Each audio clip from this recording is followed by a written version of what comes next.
time to give out some Atta boys to players who deserve a little bit extra love for their week 17 performances. 1 week to go. I'm just going to cry. I don't want the season to end, but here we go. We're going to start with T. Higgins. Do you like him? I love T. Higgins. Of course you do. He had 131 yards, 11 catches, not 1, 2, but 3 touchdowns on Saturday night, including the overtime game winner.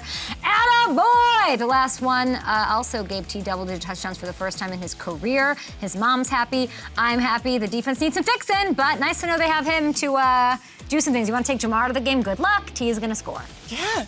And that's like you have to keep him. You have to find a way to keep him if you're the Bengals. Get your money up. They are. That was one of the resolutions that we had on the NFL on Fox podcast was the Bengals have to get their money up. I love that podcast. Good chemistry on that podcast. Oh, gee, I wonder why. Next up, let's talk about Malik Nabers and what he did to keep the Bengals alive, okay?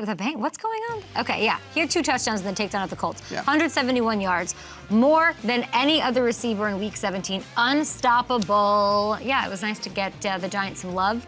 I mean, what he's done with the revolving door of quarterbacks. Incredible. He's super impressive. I can't wait to see what happens in the future. I know. I mean, he's an LSU boy. So that's near and dear to our hearts now, the household that I live in now. Did you not learn to not talk about college ball in front of me? I'm sorry.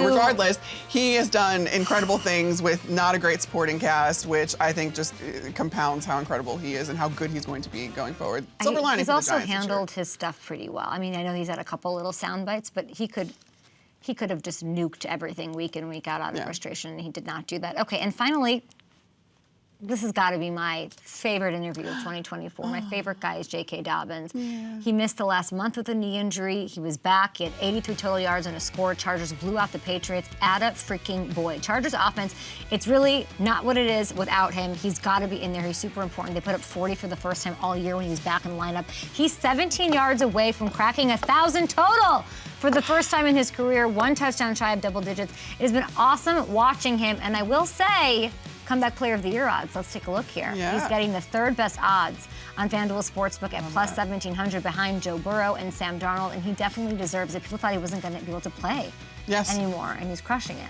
Yeah, he is. And honestly, before the season started, he was one of the breakout guys that I wanted to see this year. I thought that he was going to have a breakout year, and it worked out. They're telling me in my ear, Hamilton, they're telling me that we're going to talk more Kevin Costner. Is that what the control room said?